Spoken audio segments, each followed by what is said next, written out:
Hello, I'm Jake Boudrot, Civic Journalist at Tello Community Television. This week, on The Record, I spoke with the Progressive Conservative candidate for the riding of Inverness. With me is Kyle MacQuarrie, who is the Progressive Conservative candidate for the riding of Inverness. Welcome. Thank you. Pleasure to be here. So perhaps we can start off, Kyle, you can tell me a little bit about yourself and your background and stuff like that. Yeah, sure. I grew up in Mabu. I went to Mabu Consolidated. I've been around the community, involved in sports and music and some development and charity work, especially with youth. I went to St. Mary's University. I did a Bachelor of Science in Math and Computer Science, and I did my BEd at Memorial. I've been a teacher.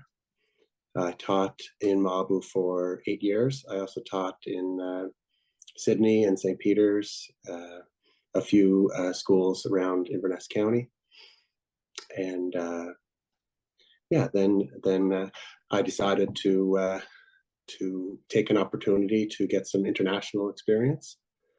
I taught overseas in the Middle East. Then I switched careers over there and I became a network administrator. I did that for about 10 years. And then they needed someone to look after some facilities. So they trained me to be a facility manager. I did that for 2 years. The entire time I was there, I missed home desperately. I came home. I spent 3 to 4 months every year at home in Mabu. While I was away, which was great, made it a lot more bearable. And we moved home about, I guess, almost 3 years ago. And I've been here teaching.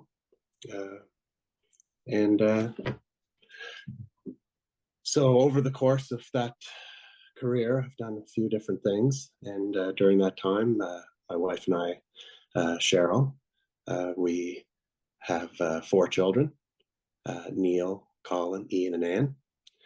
They are 29, 27, 20, and 17. Yeah, that's a little bit about me. Mm-hmm. You know, the experiences that you've lived and the skills you acquired over your lifetime, how do you feel they're a good fit to make you, or for you to be the MLA for Inverness? Well, I think that teaching is a great career to help you learn, just about dealing with people, interacting with people, and also, a lot of the problems that students face, children face in their communities and in their homes. It's also an opportunity to work with people, to build people up, help them reach their maximum potential, whether it's through academics or involvement in volunteer work, sports, music. These things really help people to really reach for their goals and achieve everything they can achieve. Why did you decide to run in this provincial election? I've always been interested in being involved in helping my community. I see that as the biggest reason that I want to do it. And I've been going around talking to people, and there's a lot of things people need help with. I think that people are working their hardest. They need our support, and they need someone who will understand where they're at and what they're trying to achieve, so we can support them. And it's also the case of no matter how much has been done before, all the good things that have been done already, it's continuous improvement, and we always need to strive to do better. There are always people in need, always people needing support, and we always have to continue to reach out to them and keep supporting them. Now, why did you decide to run specifically for the Progressive Conservatives in this election? Well, I like their platform. I thought they've done a great job over the past 3 years. The improvements they've made in healthcare uh, are incredible. I know there's still a lot more work left to be done. I really like that they're not just throwing money at the problem. They are creating innovative solutions on multiple fronts. With the new medical school at CBU, an assessment center for internationally trained doctors, hiring new doctors and nurses, new programs like at the pharmacies where you can get, the scope of service has been expanded so that at the pharmacy clinics, there's a set of things that they can do, and that takes the stress off the healthcare system. So on multiple fronts, they've been making great strides in healthcare service, and I really want that to continue.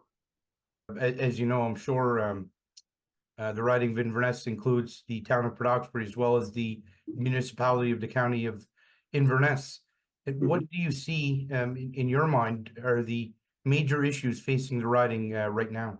There are so many opportunities right now, and supporting those opportunities is very important. Continuing the work that's being done with all of the economic development that's ahead of us in the Strait area.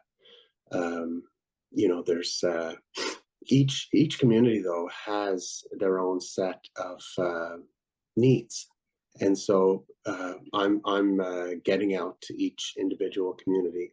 I'm speaking with people in their homes. I'm speaking with small businesses, and I'm asking them directly, what are the biggest issues facing you? In Waikagama, I heard a lot about internet. That's a big problem there. Businesses and people in their homes they're waiting for good internet and cell service. And I think my background in network administration and technology is going to really help me to speak with the telecommunications companies, to be involved in that discussion, to understand it, and also to be able to deliver that to people in a way that's understandable without the technical jargon. I'm the kind of person that doesn't like to leave anybody out. It would take a long time to go through every community, and people are very proud of their communities. And you could simplify the communities and say maybe Pleasant Bay, Cheticamp, MacQuarrie, Inverness, Mabu, Waikagama, Port Hood, Judik, and Port Hawkesbury, and Port Hastings. But then, what about Glencoe? What about Grand Etang? What about Belcote? So I don't like to leave anybody out. And I'm going to all of those communities. And each one of them, I know, has their own set of local concerns. It's a lot of work. And what I'm telling people is that I'm going to be in the communities. I live here in Mabu. It's pretty central. And I'm going to be out in the communities listening to people, and I'm going to work really hard for them. If you are elected, what are your main priorities or goals in this coming term as MLA for Inverness? I think the obvious one is to continue to support the progress that's been made by Tim Houston's government, not just in healthcare. There's a lot of other programs that I'm really looking forward to supporting. Reducing the down payment for first-time home buyers is a big one, and that deal with the credit unions to reduce it from 5% to 2% is really going to allow people to get into home ownership, and that's a big deal. And somebody might say, well, who's going to build those homes? Well, we have a program for tradespeople to stay in Nova Scotia and reduce their income tax for young tradespeople. And so that's why I support Tim Houston's plan so much, is that it's not just, hey, let's do one thing. It's let's look at the problem. Here's all the fallout from saying 2%. We're going to need more people to work, and we're going to keep more people here by offering them incentives to stay in Nova Scotia and work and build homes. I have to say that also I'm aware of a lot of the grind, the work that's got to be done behind the scenes. And to tell you the truth, that's the first thing that needs to happen. After Election Day, I'm ready to go day one. There are 30 days here where the government hasn't been in session.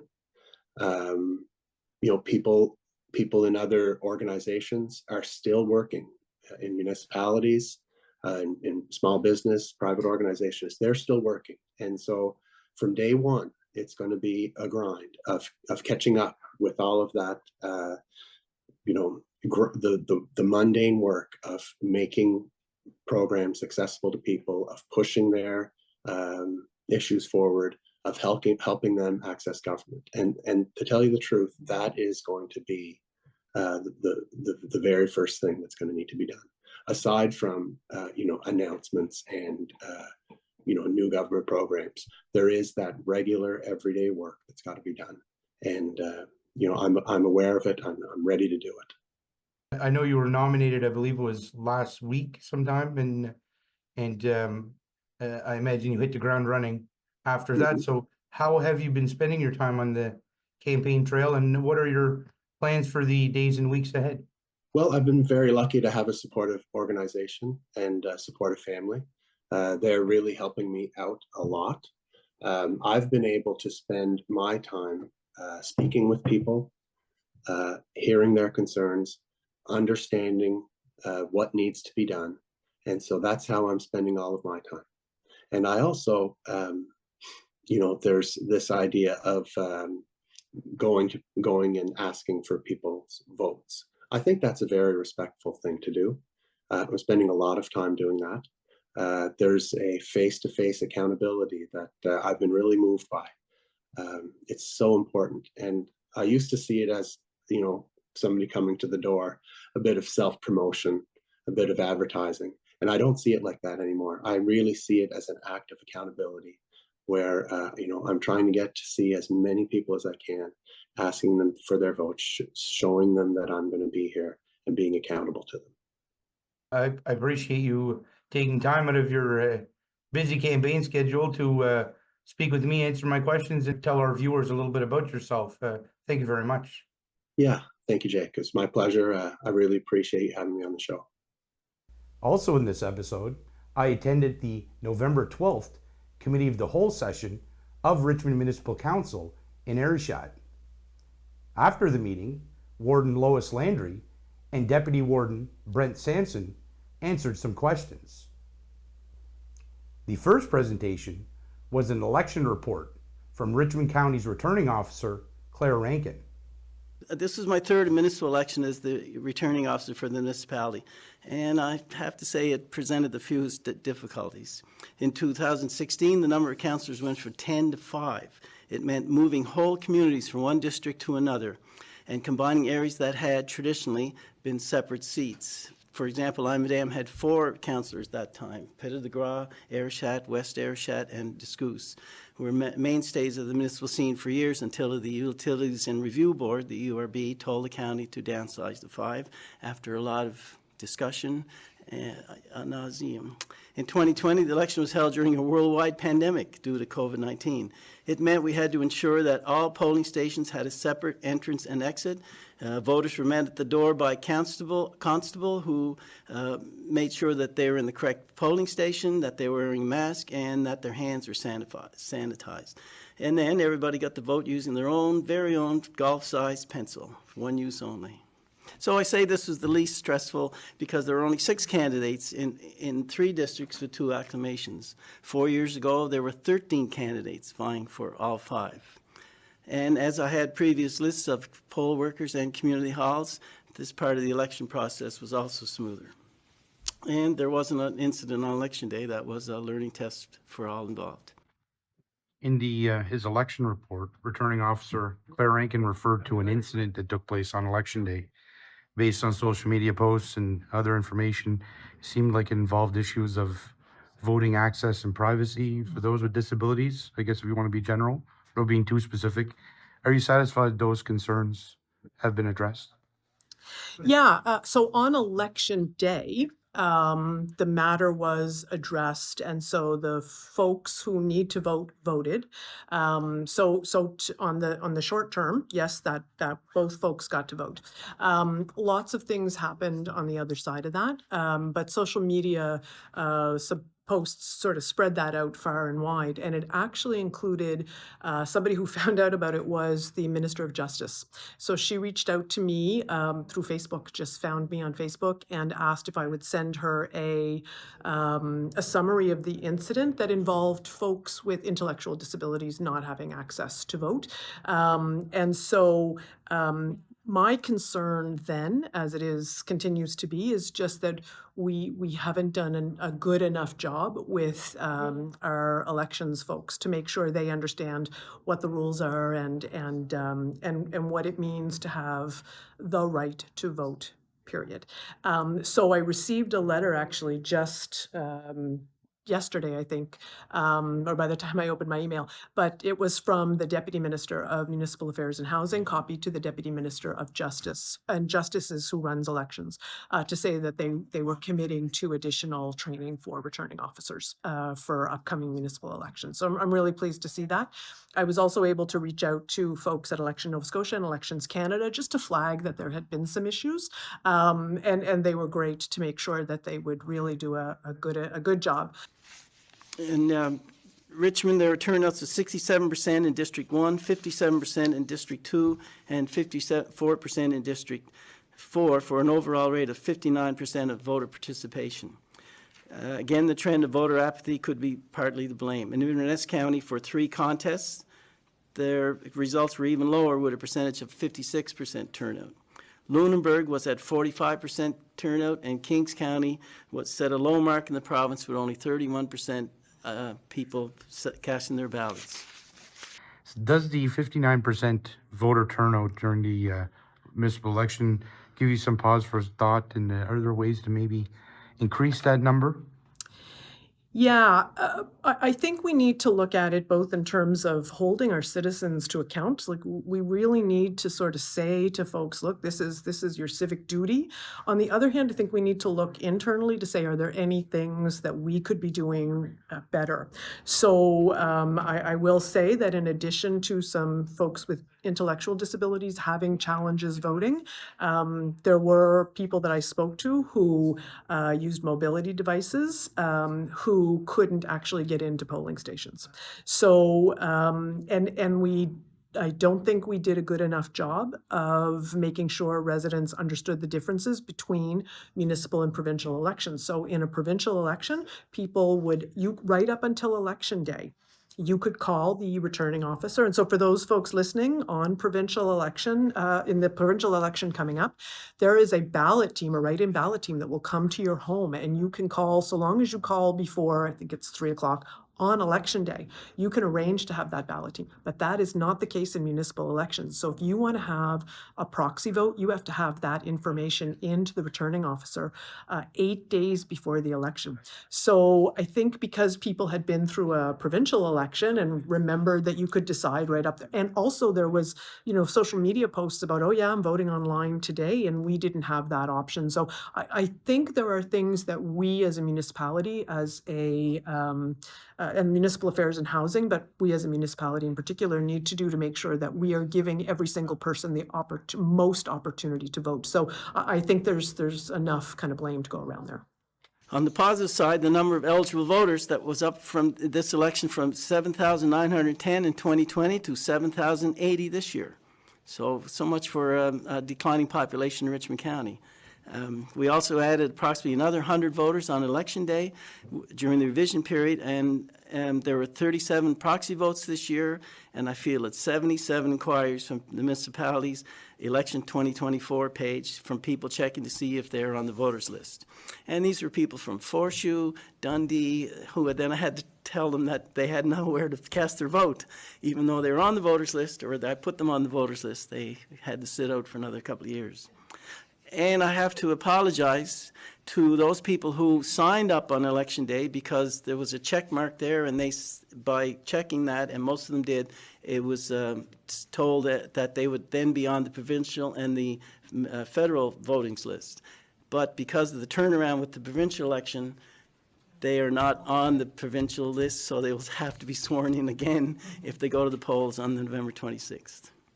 I did want to just note, I think you said the eligible voters went from 7,910 in 2020 to 7,080 this year, but it was 7,980.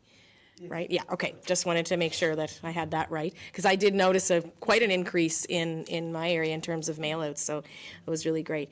The voter turnout, again, like you said, I think there can only be one active at a time. Yeah. So I'll get you to press it once I'm done. Voter turnout, in the context especially of having that election and then coming into Remembrance Day, really difficult to swallow.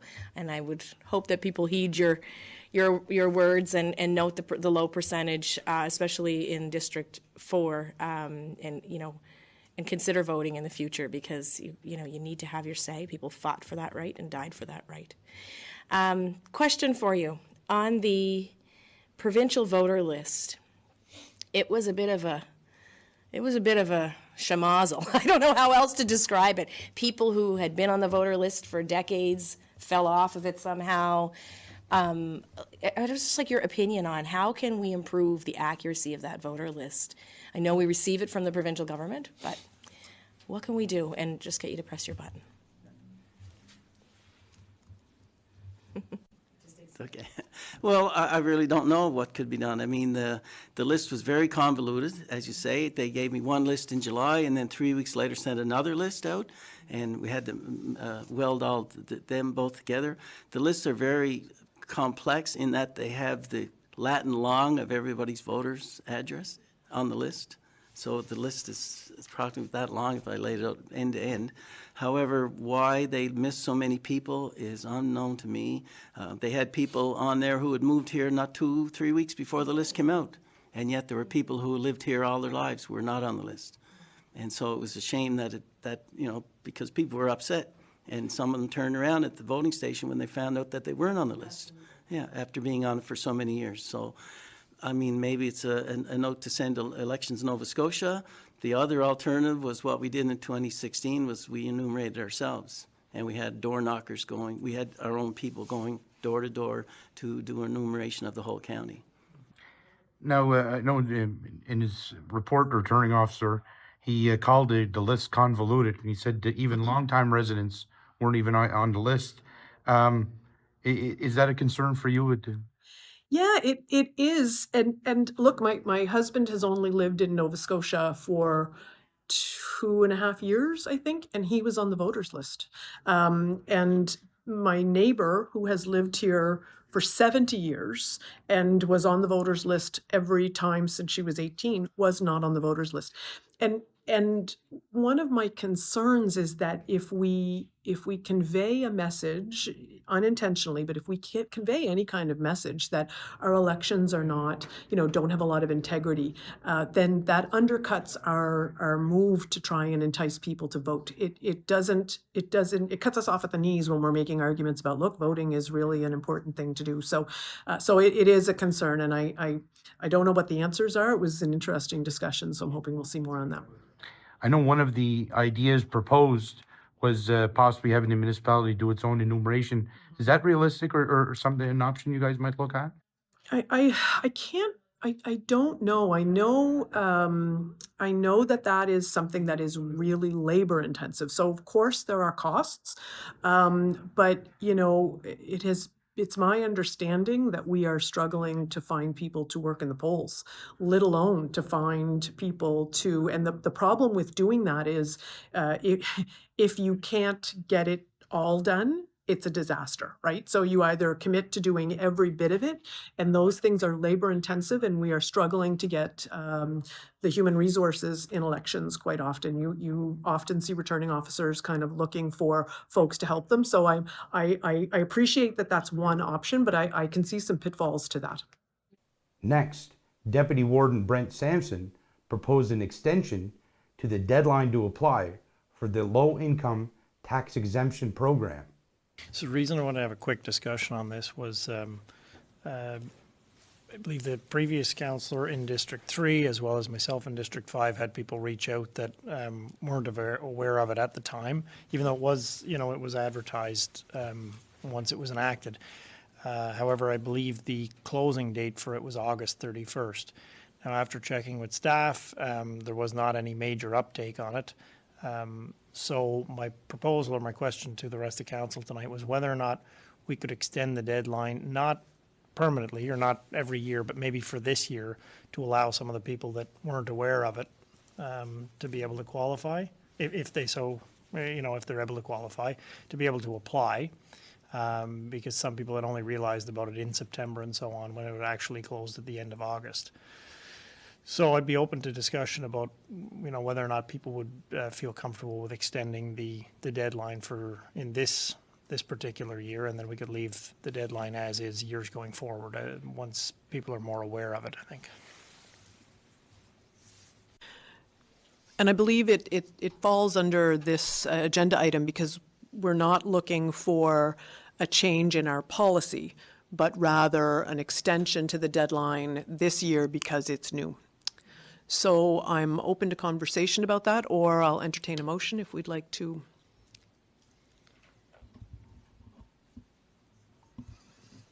Okay, thanks, Warden. And I totally agree, Deputy Warden. I would be fully in favor of, for this year only, extending the deadline. Having heard from both you and Melanie about people who were missing it, so I would make a motion to extend the deadline.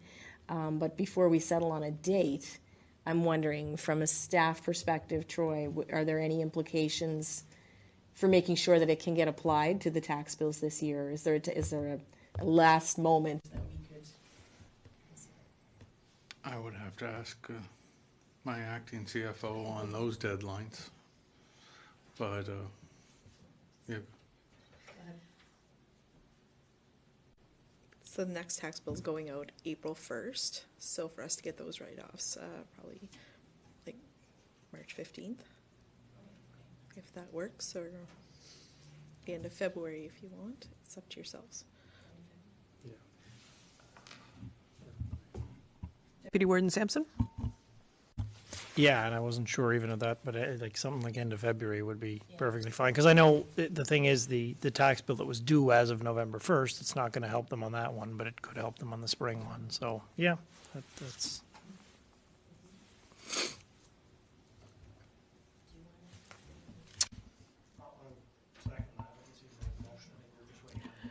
No, so do you want to actually word your motion? Sure.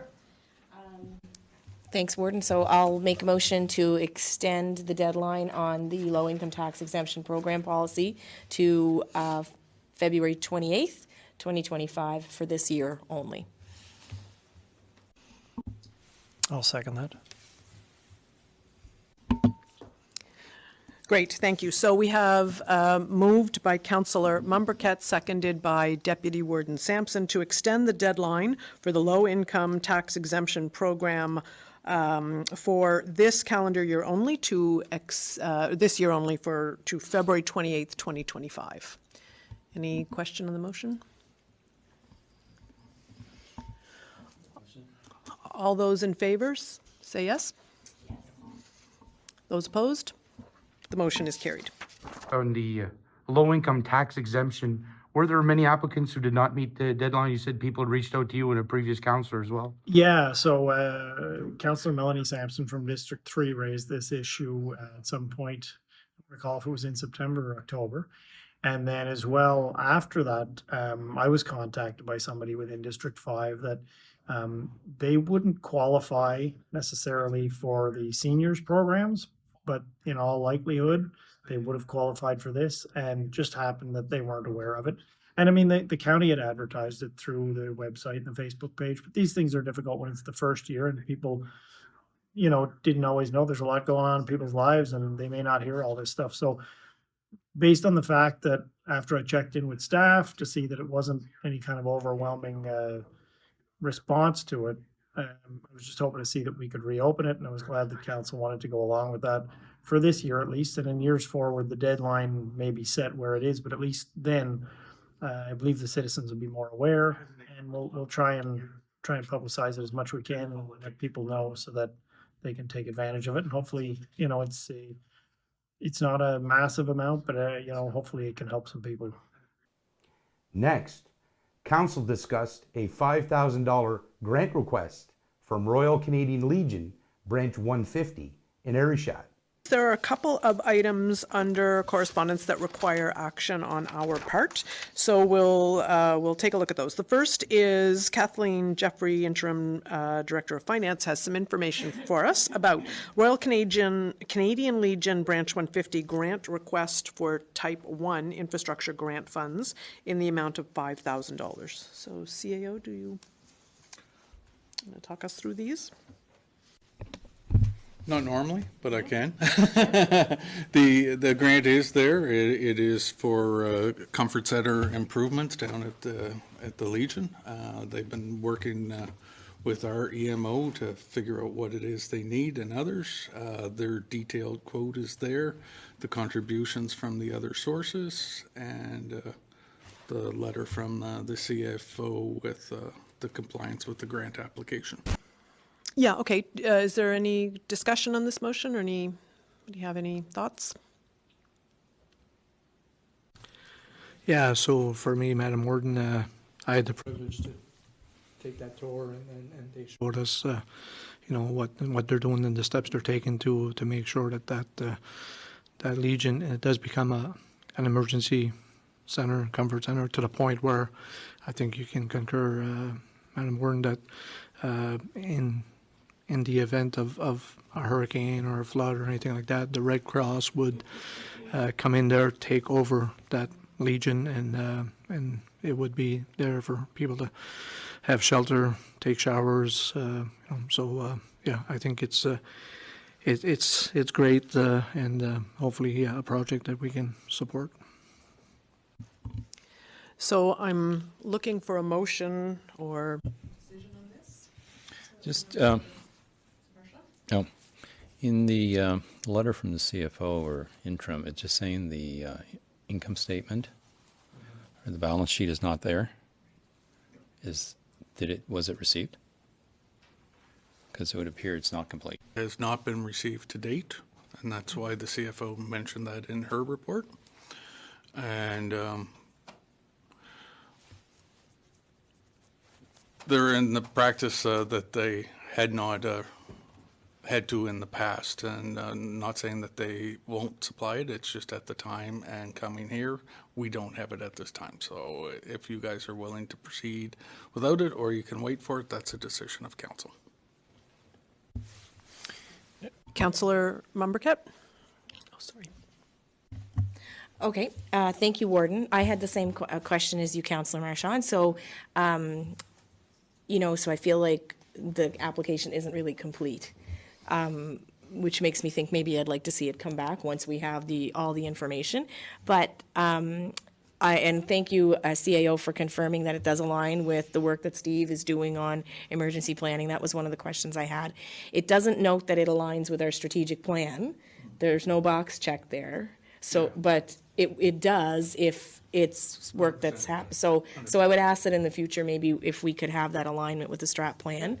The other question I have is just generally, procedurally, we have 20-some comfort stations in the county, and I know we just did a big project on, upgrading equipment there. I'm feeling like these financial asks should come as a package of, these are the comfort stations gaps, and this is what we need money for, and some of these comfort stations will be designated as emergency shelters, and this is what we need the money for to support that, so that we could kind of make sure that we're funding these projects in a way that it's kind of more strategic in nature, or like, I guess I'm not sure why this is coming as a one-of to council and not like part of our emergency management planning.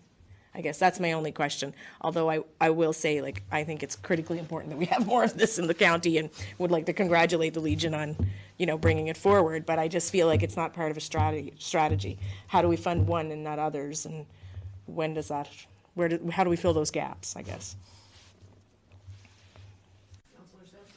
Yeah, so I think where that gap lies, Councilor Marquette, is that it's an emergency center, and there's steps that have to be taken over and beyond what a comfort center would be. So when you talk about the projects we funded and the province has funded, we're talking about Generacs to make sure that people have heat and people can have shelter. But when it comes to this emergency center, I think you're talking about showers and cots and all that stuff, right? So it's a different ask altogether, right? Different approach. Maybe the option would be, if council was in favor of going forward with it, that, we instruct staff to go forward after having received that information. We're proposing that we would move forward with a motion that includes mention of the fact that this can only happen following the receipt of the balance sheet. That we wouldn't have to come back to council if we were in favor of it. So I would look for a motion. Yeah, so, if we're looking at, I appreciate that, Deputy Warden, and that's the approach I would take as well, so we're not tying this project up. For me, I guess when we're talking about funding this and how we would fund this, I would gladly fund $1,000 out of my district fund in the hopes that we can find the funding with other district funds or the regional fund to make up that $5,000. Thank you. How many emergency centers are designated in the county? We have a list of 14 at this time. 14 out of, oh, sorry, emergency, oh, sorry, comfort, sorry. The terminology is everything. It's Yeah. comfort center. And emergency shelter. I'd have to get the list, and I have one on my desk, but I don't have it here. Sorry. We have a list of about 20 roughly of shelters within, but the ones that are emergency or certified for emergency, I can't tell you offhand right now. So is the New Horizon Center an emergency or just a comfort? Comfort. Okay, so the only one on the island is this one? The emergency, Yeah. it would be the only one. Okay. Thank you. And I also would be willing to designate $1,000 from the District 2 funds to go towards this shelter. I should say we also did speak to them at our meeting with them and our tour about the fact that although it is an emergency shelter run by the Red Cross, that they would take over in the event of emergency, they are open to conversations about being a designated place that they would run when just the power goes out for a really long time for newcomers who don't have a place to shower. So even though it's not a designated emergency that the Red Cross would deem an emergency, they were very open to conversations about that.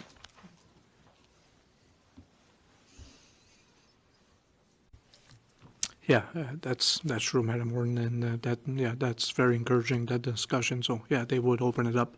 It would, emergency would be the Red Cross taking it over, but they're open to having staff there and volunteers there to say it's not an emergency, but we're going to open it up for showers and heat and all that stuff, right? So, thank you for bringing that up, Madam Warden. So, I guess for me, I would put a motion forward, I guess, that would see us allocate $1,000 from District 1, $1,000 from District 2, and the remaining $3,000 from our regional fund to fund this project.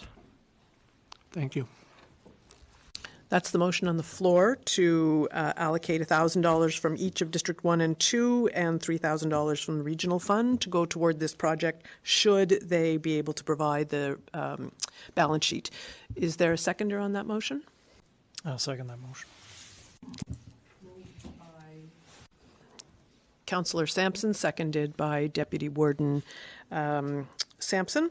So $1,000 from each of District 1. Sorry, question on the motion? Or is there a question you have? Sorry.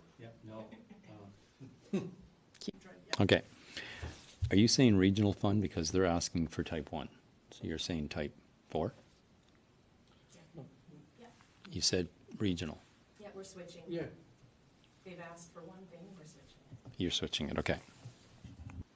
Do you have a point of clarification? Sure. Thank you. Like I would be willing to support this motion as well, because I really think it's important, and it's something that's been on my mind is we need certain locations to move from comfort centers to emergency shelters. So kudos to this group for stepping up.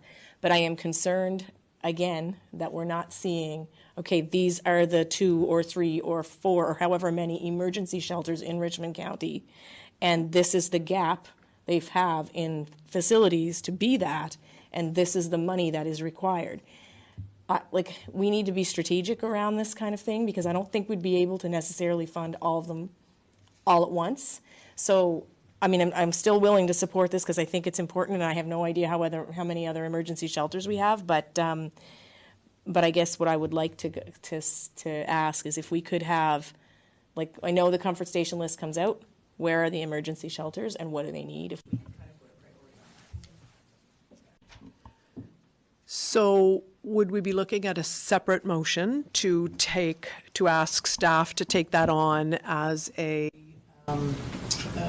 task to sort of analyze the spots where we have comfort centers, where we have emergency shelters, and gaps for better planning moving forward?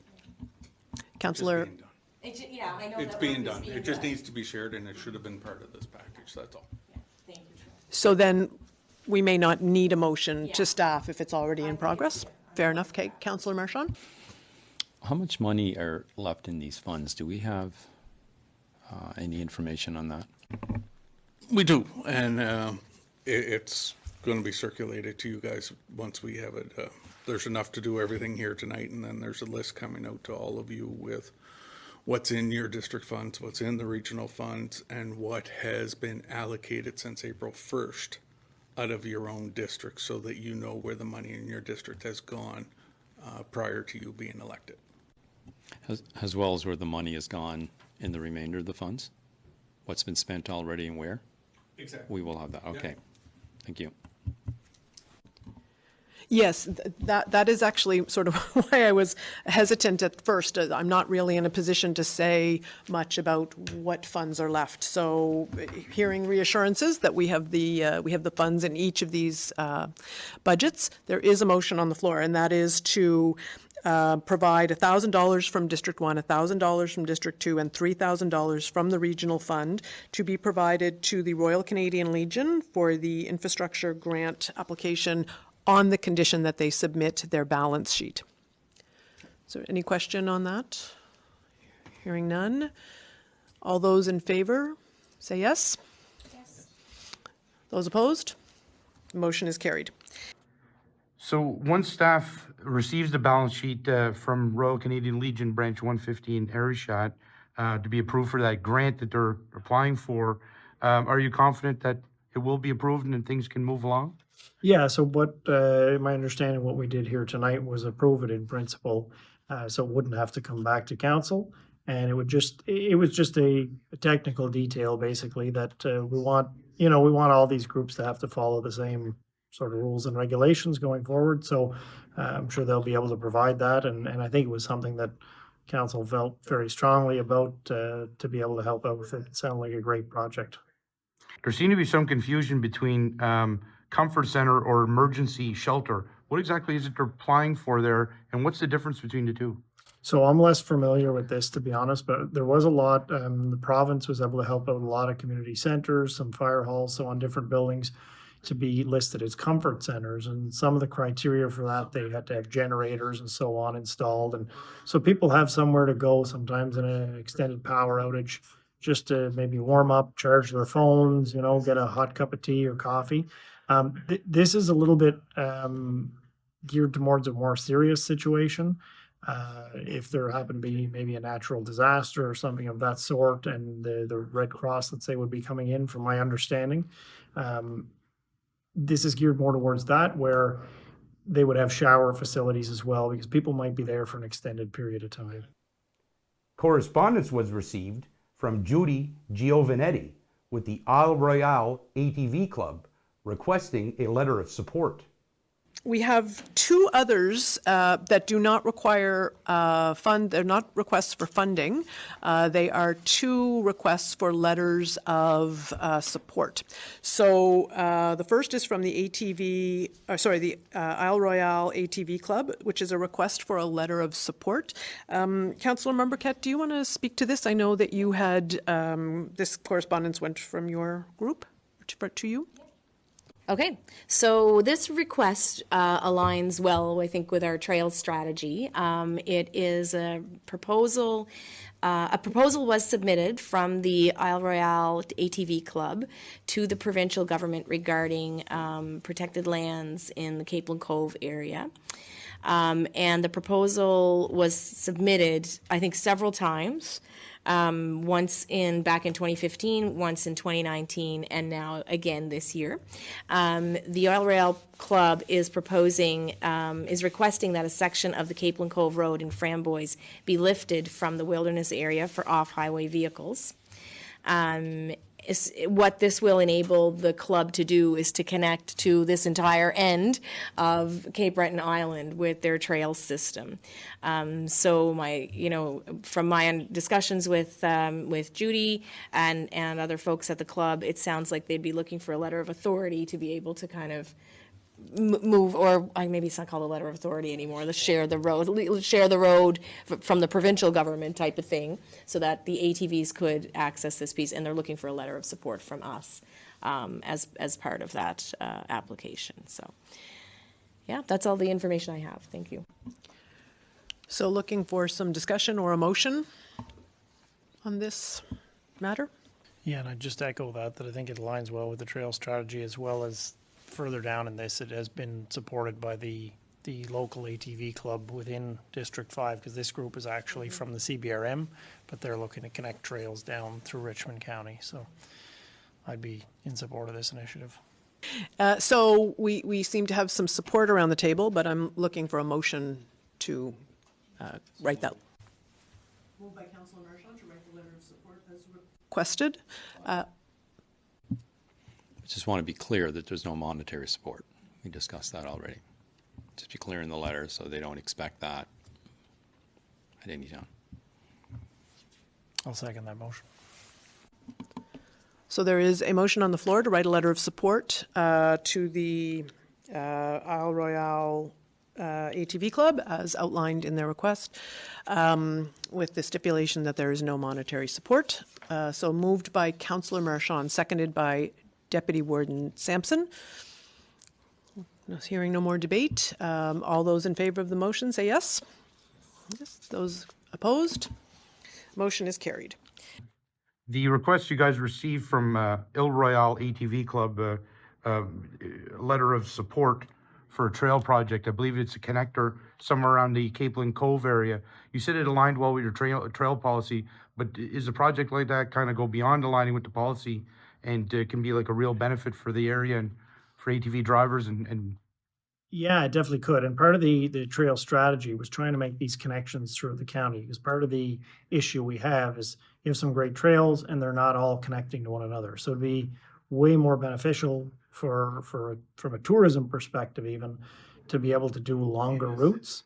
And so the Isle Royale group is actually at a CBRM, but they have trails up that area. And this is just basically adding a connector, because that Capeland Cove Road, from my understanding on this package we were given, it's part of a wilderness protected area.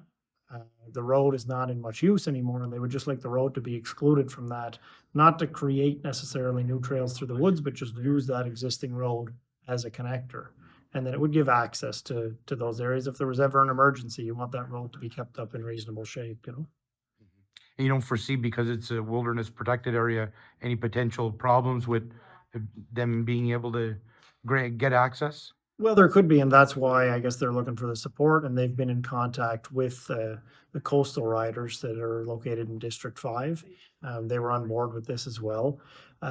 It's an existing road, so that's I think their big thing is they're not looking to cut a trail necessarily. They're just looking to maintain an existing road. Thank you for watching. Please tune in again to find out what we will be talking about on The Record.